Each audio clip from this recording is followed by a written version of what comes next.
하나님은 살아계십니다. 예수 그리스도는 부활이요 생명이십니다.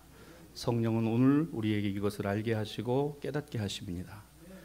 내가 하나님이 살아계시다고 해서 살아계시는 거 아니고 내가 예수님이 생명이요 부활이다라고 말해서 계시는 것 아닙니다.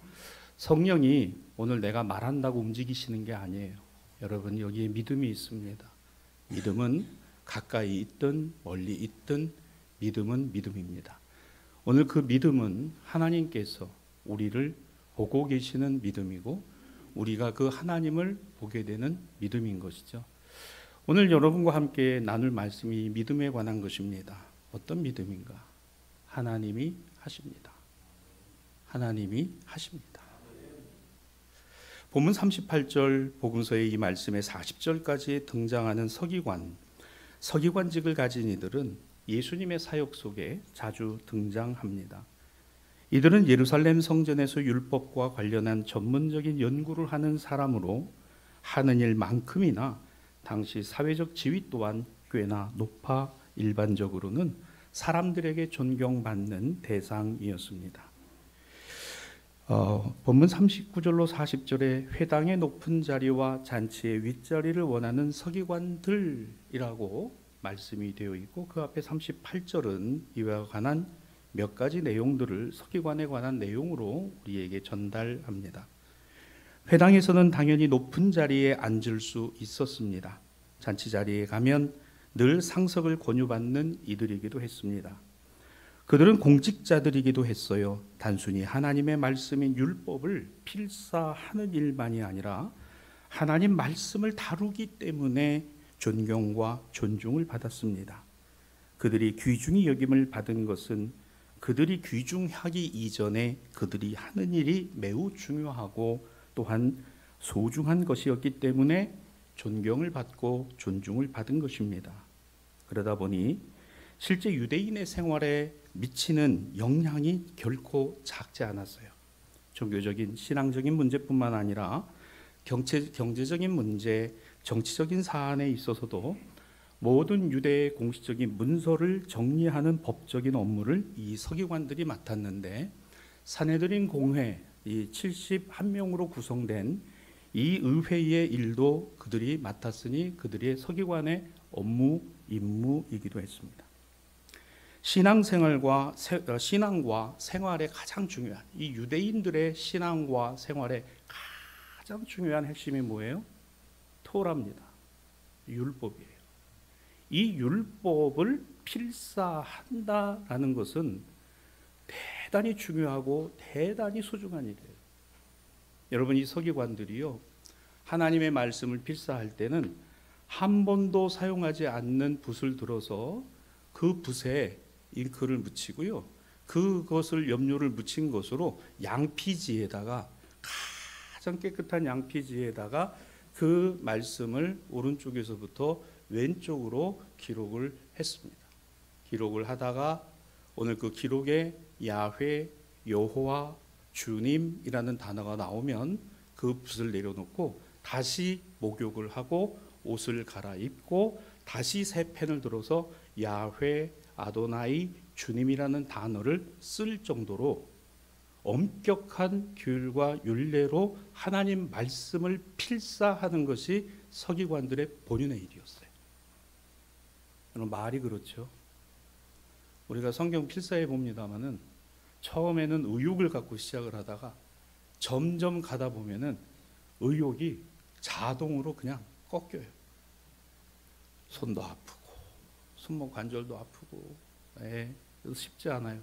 여러분, 이 서기관들이 얼마나 대단합니까? 그거 양피지에 여러분 쓰는 거요, 쉽지도 않아요. 줄을 탁 맞추고 연을 맞추고 행을 맞춥니다. 그리고 여호와라는 단어가 나오면 왜 그 펜을 놓고 다시 새 펜을 들어 목욕을 하고 새 옷을 갈아입고 쓸까요? 토라 때문에, 율법 때문에.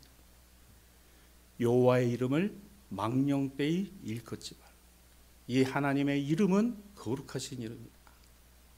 그러니까 이 서기관들이 그 당시에 사람들에게 이 일만 가지고도 존경을 받고 존중을 받는 것일 뿐만 아니라 글씨를 잘 썼습니다. 여러분, 이왕이면 서기관들이 쓴 문서가 세속적인 문서라 하더라도 훨씬 더 영향력이 있다고 생각했을 것은 자명한 일이잖아요.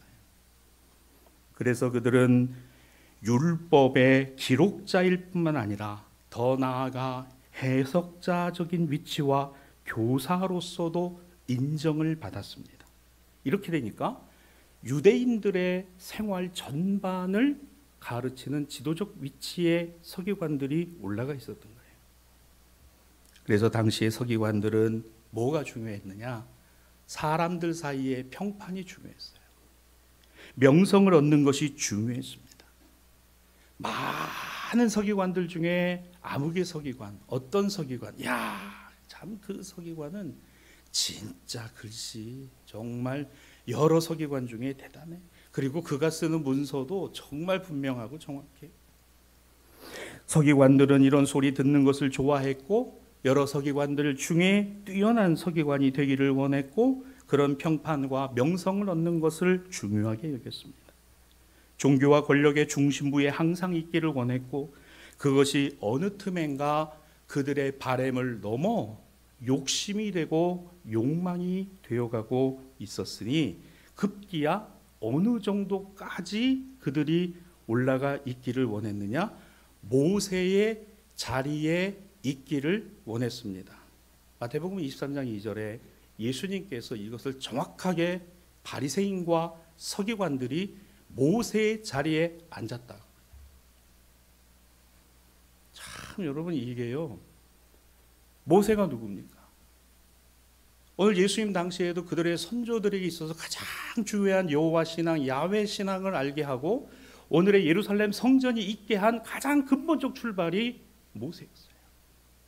그런데 이 모세의 권위와 지위와 자리를 누가? 바리새인과 서기관들이 앉아있다. 이거 누가 얘기하셨어요? 예수님이 얘기하신 겁니다. 예수께서 보니 당시 그렇더라는 거예요. 그래서 본문 39절에 회당의 높은 자리와 잔치의 윗자리를 원하는 서기관들이라는 이 말씀이 바로 이런 뜻인 겁니다. 당시에 이렇게 인정받는 일에 모든 관심이 모아진 서기관들은 자기들끼리 나아가 바리새인 그룹 안에서 서로를 경쟁자로 인식하기 시작을 했어요. 유대인들의 평판과 명망을 누가 더 얻느냐? 이것이 초미의 관심이었고 사회적으로나 정치적으로 종교적으로 중요한 정책을 세우는 일에 누가 불려가고 누가 쓰임되고 누가 세워지느냐, 이것이 더 중요하게 여겨졌으니 오늘 이러한 권력지향적인 그들의 모습을 숨기지 않았습니다. 그래서 어떻게 하든 자신을 드러내려고 합니다. 자신을 돋보이게 하려고 합니다. 자신이 인정받으려고 합니다. 급기야는 사람 많이 모이는 시장에 가서 그 데려보내서 바리새인과 더불어 기도의 경쟁이 붙었어요. 자신을 돋보이게 하려고 합니다. 인사받는 걸 중요합니다. 회당과 잔치 자리에 윗자리에 상석에 앉는 것을 당연하다라고 생각하고 있었던 것이에요. 예수님은 이것을 가감없이 말씀하고 계시는 겁니다.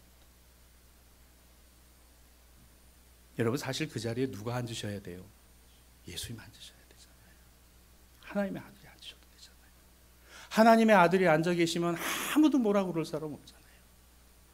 그런데 내가 앉고자 하는 거예요. 내가 그 자리에 있고자 하는 거예요. 남이 그 자리에 올라가 있으면 끌어내리려고 하는 겁니다. 어떻게 하든지 끌어내려서 내가 그 자리에 올라가고 싶다라고 하는, 이것이 오늘 마가복음 12장 39절과 40절 그 앞에 38절까지 연결되어 있는 내용의 배경입니다.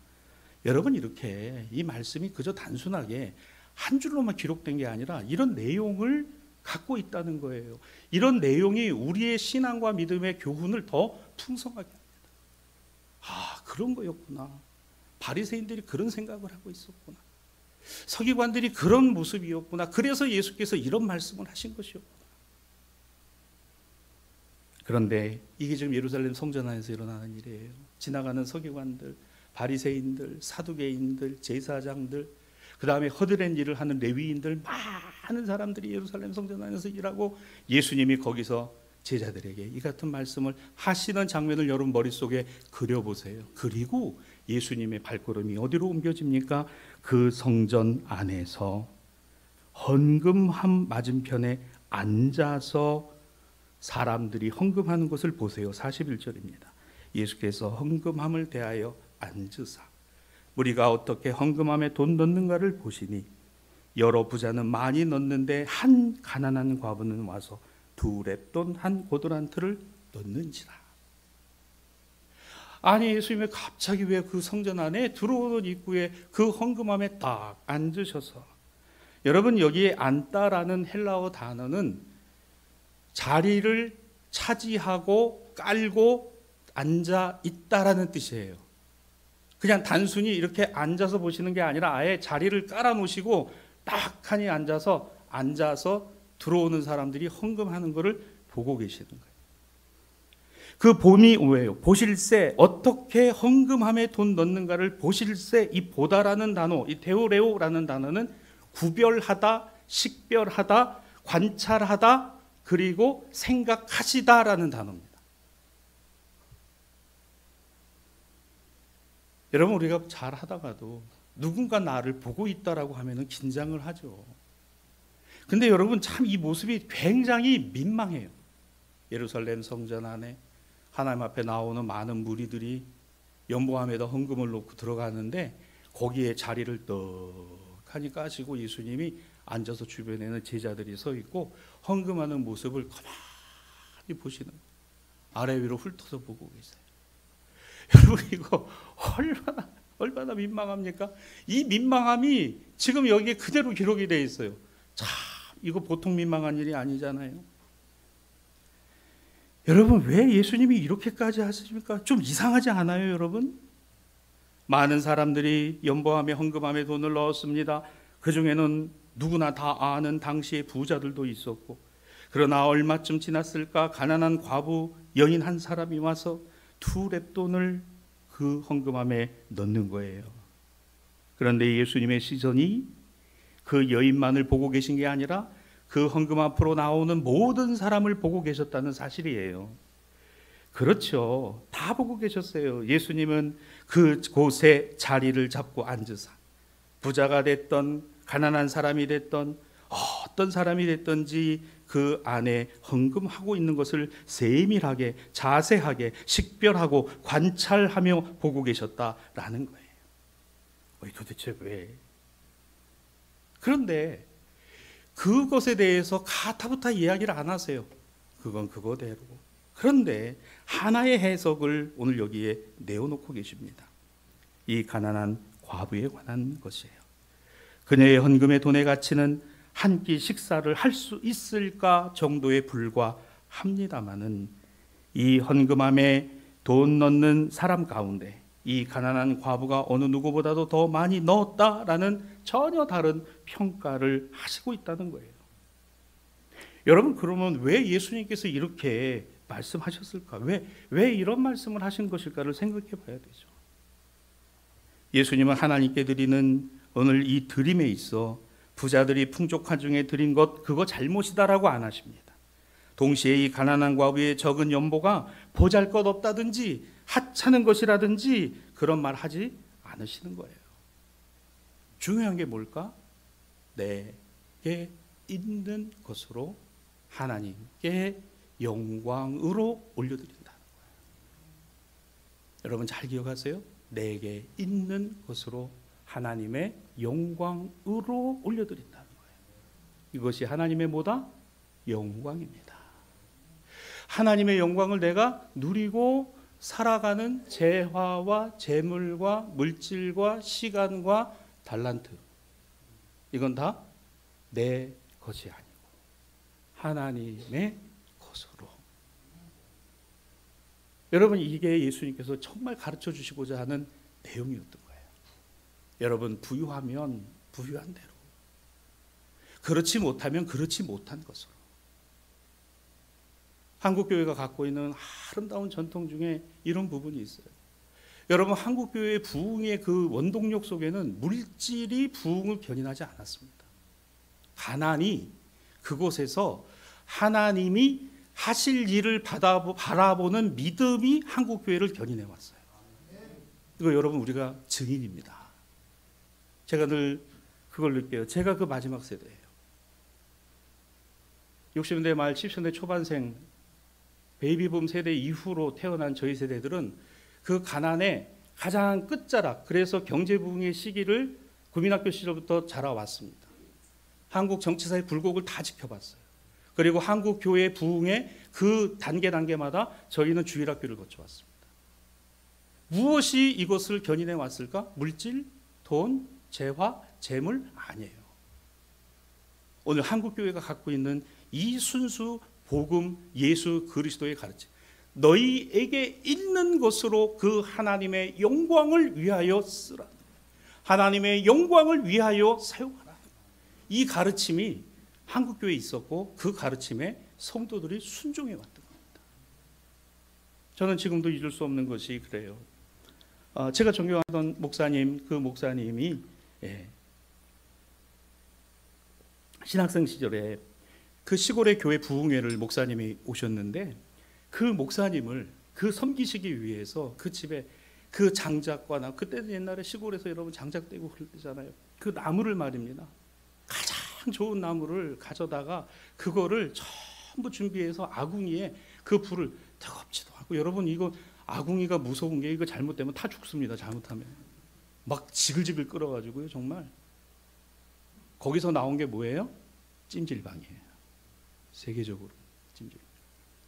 그 나무를 준비합니다. 이식을 준비해요. 그런데 더 놀라운 것은 그 목사님의 모친께서는 그 부흥회를 사모하면서 매일마다 동전 얼마씩을 돼지 저금통에다가 1년에 한 번씩 부흥회를 하니까 그걸 거기다가 다 기도하면서 하나님 1년을 기도로 준비해서 그 돼지 저금통을 만들어서 부흥회 마지막 날 그 강사 목사님 배, 이거 하나님 앞에 제가 봉헌합니다.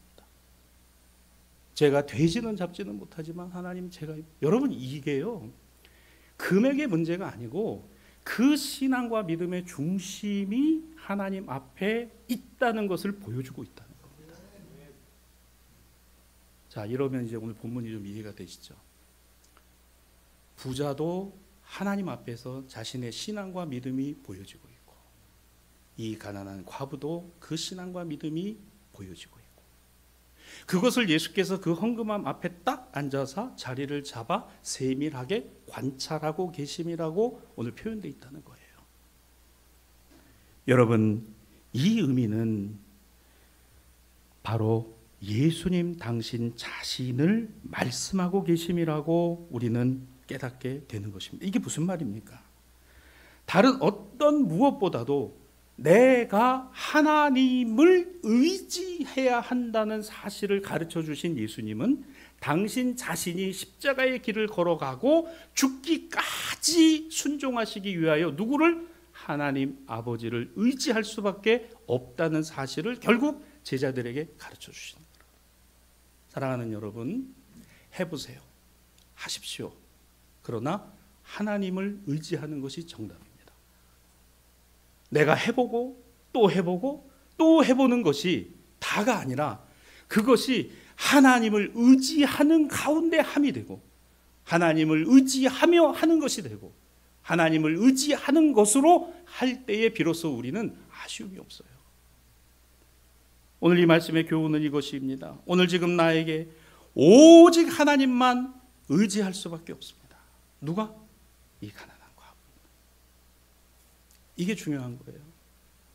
부유한 부자가 하나님 앞에 헌금한 것이 잘못됐다, 그것이 의미가 없다, 아닙니다. 그 의미가 있어요. 그러나 그에게는 또 다른 여지가 있었을 거예요. 그런데 이 가난한 과부에게는 아무런 여지가 없어요.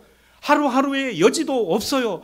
한날 한날을 장담할 수도 없는 인생을 살아가는 거예요. 오늘 내 수중에 있는 것은 이게 다예요. 이거 세상에서 밥 한 끼 사 먹기도 뭐한 것이지만 이게 나의 다야. 그러면 이걸 하나님 앞에 내놓는다는 건 뭘까? 나는 하나님만 의지할 수밖에 없습니다. 나는 주님만 의지할 수밖에 없습니다. 나는 주님으로 될 수밖에 없음을 믿습니다. 이거라는 거죠. 여러분, 우리의 삶에 그 신앙과 믿음은 항상 여기에 있는 거예요. 나는 오직 하나님만 의지할 수밖에 없습니다. 나는 하나님만 의지할 수밖에 없습니다. 그 남은 게 없어요. 절박합니다. 안타깝습니다. 오늘 내게 있는 것은 이게 다예요. 마가복음 오늘 본문 12장 44절은 그들은 다 그 풍족한 중에 넣었거니와 이 과부는 그 가난한 중에 자기의 모든 소유 곧 생활비 전부를 넣었느니라. 여러분, 이 생활비의 문제에 관한 거는 그 어느 누구도 뭐라고 할 수 없는 거예요. 그런데 보세요. 예수님이 오늘 44절에 이 가난한 과부에 관하여 그 생활비 전부를 넣었다. 전부를 넣었다. 이제는 이렇게 되면 그녀의 생활은 이것으로 할 수 있는 게 아니라 하나님이 아니면 안 되는 상황이 된 거예요. 하나님은 그런 자들의 하나님이십니다. 하나님은 도우시는 하나님. 하나님은 우리를 이끄시는 하나님. 하나님은 우리로 하나님이 일하심을 보게 하기를 원하신다는 거예요. 하나님, 제가 이곳으로 사는 것입니다. 사람이 떡으로만 사는 것이 아니라고 하셨으니 하나님 말씀에 의지해서 제 삶 전부를 하나님께 올려드립니다. 풍족하면 풍족한 것으로, 부족하면 부족한 것으로, 은혜 주시면 은혜 주신 것으로, 감사하면 감사하는 것으로 그 하나님 앞에 오늘 나의 삶의 모든 것이 하나님이 하심이요 하나님이 하셔야 한다라는 사실을 고백하는 것입니다. 이걸 뭐라고 이야기를 할까요? 우리가 하나님의 큰 일을 하는 것이 중요한 것이 아니라 큰 믿음을 갖는 것이 더 중요하다는 거예요. 큰 믿음은, 큰 일은 큰 믿음을 결코 넘어서지 않습니다. 여러분, 내가 큰 일을 행하고 엄청난 일을 행하는 것보다 더 중요한 것은 겨자씨 한 알만한 믿음이라도 있는 거예요. 그 믿음이 큰 믿음입니다. 그 믿음이 30배, 60배, 100배가 된다는 거예요. 여러분, 우리가 어느 누구도 나는 풍족하다. 아니요. 감사하면 풍족하더라. 나는 모자르다. 원망과 불평하면 모자르더라. 은혜, 하나님이 오늘 나에게 주시니 은혜이니까 감사해요. 그런데 그 은혜가 나에게 없으면 하나님이 나에게 하고 계신 모든 일이 다 원망과 불평거리가 됩니다. 자신의 삶을 지금 온전히 하나님께 맡겨버린 거예요. 그렇습니다. 주님이 보신 것은 이 가난한 과부가 자신의 삶을 지금 온전히 하나님께 맡겨버린 거예요. 그 두 렙돈이 아니라 그 두 렙돈을 던져서 내 삶을 하나님께 의탁하고 하나님께 맡겨버린 거다. 누가 부끄러웠을까요? 서기관이 부끄러운 거죠. 하나님의 말씀을 붙들고 있는 서기관은 오히려 세상의 욕망과 세상의 지위에 훨씬 더 관심이 있는데, 이 가난한 과부는 자신의 삶 전체를 하나님께 드리는 것으로 성전에 나왔다는 거예요. 오늘 서기관은 성전에 나와서 어떻게 하면 세상에서 출세하고 좋은 자리 가고 높은 자리 갈까를 생각하고 있는데, 이 과부는 하나님의 성전에 나와서 하나님, 내 삶 전체를 하나님께 올려드립니다.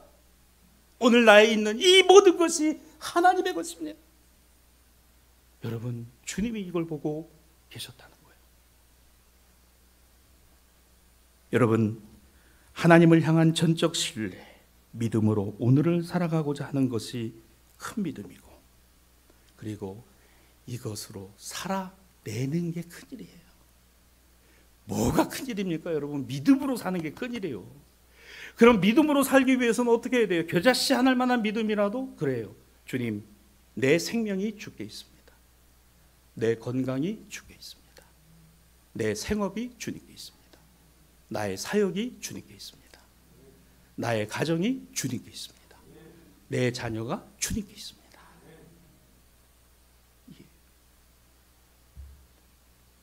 이 길 가기가 좁아요. 좁은 문입니다. 이 문 들어가는 거 좋아하지 않아요. 그런데 묵묵히 이 길을 걸어요. 이 문에 들어가기를 주저하지 않아요. 누가? 예수께서.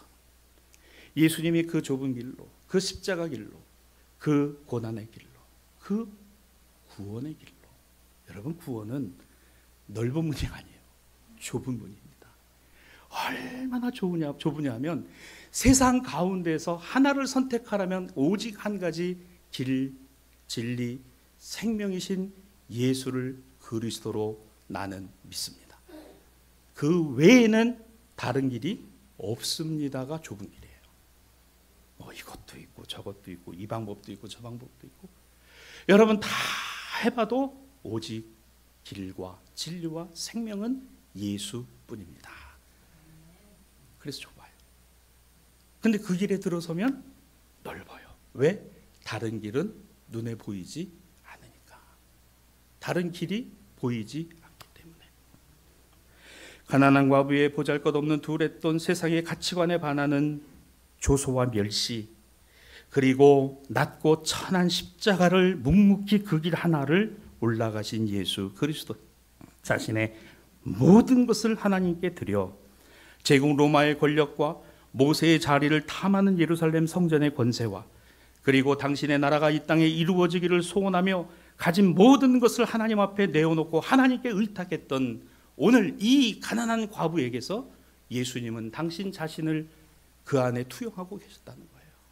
여러분, 우리의 삶에 주님이 투영되기를 주님의 이름으로 축복합니다. 아, 그분을 보니까 예수님을 보는 것 같고, 야, 그분을 보니까 정말 그 신앙과 믿음이라는 게 정말 귀하다. 여러분, 좀 투박해도 돼요. 거칠어도 돼요. 그런데 그 마음의 중심만큼은 하나님께 있으면 되는 거잖아요. 많아서 적기 때문에, 되기 때문에 안 되니까 그건 우리의 생각이에요. 나는 하나님밖에 없습니다. 나는 예수님밖에 없습니다. 나는 주님이면 됩니다. 주님이 하시기 때문에. 교회는 이것을 잊어버리지 않았어요. 주님의 이 당부를 교회는 보존하고 오늘까지 이어오고 있는 것이니 우리의 신앙과 믿음입니다. 서신서 오늘 본문의 말씀은 예수님을 이렇게 표현합니다. 히브리서 9장 28절, 이와 같이 그리스도도 많은 사람의 죄를 담당하시려고 단번에 들이신 바 되셨고. 저는 이 단번에라는 말이 오늘 본문의 공동성서전과에 왜 말씀이 들어왔을까? 맞아요. 단번에라는 말은 남김없이 아낌없이 모든 것을 다 한 번에.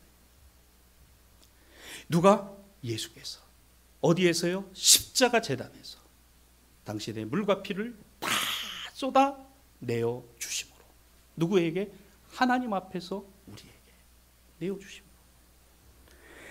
하나님 앞에서 당신 자신을 그렇게 드리심이 맞습니다. 오늘을 사는 우리들의 관심 가운데는 보다 더 나아져야 될 경제적인 곤란과 어려움을 극복하고 풀어내는 것. 만일 예수님이 이런 우리들의 힘겨운 삶과 경제적인 삶을 돌아보시면 얼마나 좋을까? 오늘 이러한 삶을 알아주시고 이것을 좀 풀어주시면 얼마나 좋을까? 그렇습니다. 우리는 그것을 기도하고 그 주님의 도우심과 그 주님이 우리와 함께하여 주심을 기도해야 합니다. 그러나 이거 하나를 기억합시다. 믿음은 그런 나의 가련함과 가난함과 궁핍함과 어려움과 힘겨움과 고난스러움과 답답함을 자리를 펴고 앉으사 나를 세밀히 지켜보고 계시다. 나를 지켜보고 계신다. 이 믿음이 여러분의 믿음이 되기를 주님의 이름으로 축원합니다. 우리 마음의 중심 안에 있는 형편을 주님이 알고 계시다는 거예요. 그래서 우리가 기도하는 거예요. 하나님이 모르셔서 기도하는 게 아니라 하나님이 알고 계시지만 하나님 제가 이래요. 제가 이렇게 부족해요. 하나님 제가 이렇게 모자라요. 하나님 제가 이렇게 모자라요. 하나님 저 정말 이번 달에 이 문제 해결 안 되면 정말 어떻게 될지 모르겠어요. 우리 하나님이, 우리 주님이 앞에서 세밀하게 세세하게 관찰하고 지켜보고 계신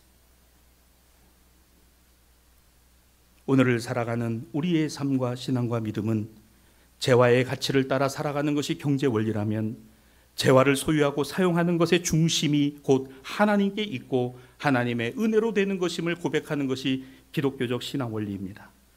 우리 성결교회의 신앙과 신학의 요체라고 할 수 있는 요한 웨슬레 목사님은 평상시에 이렇게 가르쳐 주었습니다. 재화와 재물에 관하여 가능한 한 모든 것을 벌어라. 가능한 한 모든 것을 아끼고 저축해라. 그리고 가능한 한 모든 것을 나누어 주라. 열심히 벌어라. 그리고 아끼고 저축해라. 그리고 나눠야 될 땐 아낌없이 나누라. 이게 여러분 우리 성결교단의 목사 고시 문제입니다. 요한웨슬리의 3대 경제관을 써라. 가능한 한 것을 벌어요. 최선을 다해 벌어요. 많아도 돼요. 적어도 돼요. 그러도 없어도 돼요. 그런데 그것을 아껴요. 저축해요. 그리고 그것으로 나눌 수 있을 때 나누어 주는 것입니다. 어떻게 벌어서 어떻게 유지하고 어떻게 사용할 것인가? 그렇습니다. 신앙의 규범 안에 둔 것이죠. 왜 이것이 신앙적인 경제관일까요? 내 마음의 중심 안에 내 형편을 보여주기 때문입니다. 우리의 물질과 돈과 재화와 재물에 관하여 오늘 그것에 함을 두고 있는 우리들을 주님이 지켜보고 계시다는 것입니다. 오늘 구약 본문 가난한 과부 여인 나오미와 룻의 이야기는 비록 곤궁하고 가난하여 누군가의 도움이 아니면 살 수 없는 절박한 처지였지만 하나님이 우리의 비난한 바구니를 보고 계시고 알고 계시다는 믿음이 누구에게 있었어요? 나오미에게 있었다는 거예요. 어머니 나오미에게 있었습니다. 룻기 3장 1절은 나오미가 룻에게 이르기를 내 딸아 내가 너를 위하여 안식할 곳을 구하여 너를 복되게 하여야 하지 않겠느냐. 그렇지요. 보아스를 통해서 이 가정이 건짐을 받게 되는 것, 모든 사람들이 그것을 보고 이렇게 말합니다. 룻기 4장 14절은 여호와께서 오늘 내게 기업 물을 자가 없게 하지 아니하셨도다. 여호와께서 하나님께서 나오미야 너의 그 가난함과 그의 궁핍함과 아픔과 기도를 하나님이 여호와께서 아셨느니라. 다니엘 기도회의 간증을 들으며 간증의 은혜만이 아니라 여러분이 여러분의 삶에 이와 같은 간증자가 되시기를 주님의 이름으로 축원합니다. 하나님이 아셨다. 내가 알 뿐만 아니라 나를 아는 사람들이 이구동성으로 여인들이 나오미에게 찬송하며 하나님을 찬송하며 이르기를 여호와께서 오늘 내게 기업 물을 자가 있게 하셨다. 없지 아니하게 하셨다. 즉 다시 말해서 있게 하셨으니 그가 누구요? 보았어요. 이거 알았느냐? 아니요. 하나님이 하신 말씀을 정리합니다. 우리가 세상에 크고 화려한 것이 늘 우리를 유혹하고 여기에 우리는 미혹을 받아요. 참 그거 끊고 외면하기가 쉽지 않아요. 하나님의 나라는 저 멀리 있고 아득히 있고 신앙과 믿음의 생활이라는 것은 내가 여유 있을 때 하고 내가 형편이 되고 상황이 될 때 해야 된다라고 생각하는 마음이 훨씬 더 강합니다. 그러나 바로 지금 오늘 이때 여러분의 마음은 어떻습니까? 가난하고 궁핍하고 삶의 문제 앞에서 어쩔 바를 모르고 매 순간순간마다 풀어지는 것 같지만 또 묶여지고 또 해결된 것 같지만 여전히 문제 앞에 서 있는 내 자신을 발견할 때 정답은 하나님이 하십니다. 하나님이 해주셔야 됩니다. 하나님만이 하실 수 있습니다. 오늘 이 고백을 우리 안에 담는 저와 여러분이 되었으면 좋겠습니다. 시편 127편입니다. 여호와께서 집을 세우지 아니하시면 그렇죠. 세우는 자의 수고가 헛되죠. 여호와께서 성을 지키지 아니하시면 파수꾼이 아무리 깨어 있어도 헛되죠. 너희가 일찍 일어나고 늦게 누우며 수고의 떡을 먹음도 헛된 거죠. 여호와께서 집을 세우지 아니하시면 여호와께서 성을 지키지 아니하시면 여호와께서 여러분을 붙들어 주시지 않는다면 내 인생은 아무것도 하나님만이 하십니다. 하나님이 하십니다. 하나님으로만 됩니다. 오늘 이 신앙과 믿음을 갖고 우리 11월 한 달 복 있게 살아가는 우리 모든 성도들이 되시기를 주님의 이름으로 축원합니다. 주님 감사합니다.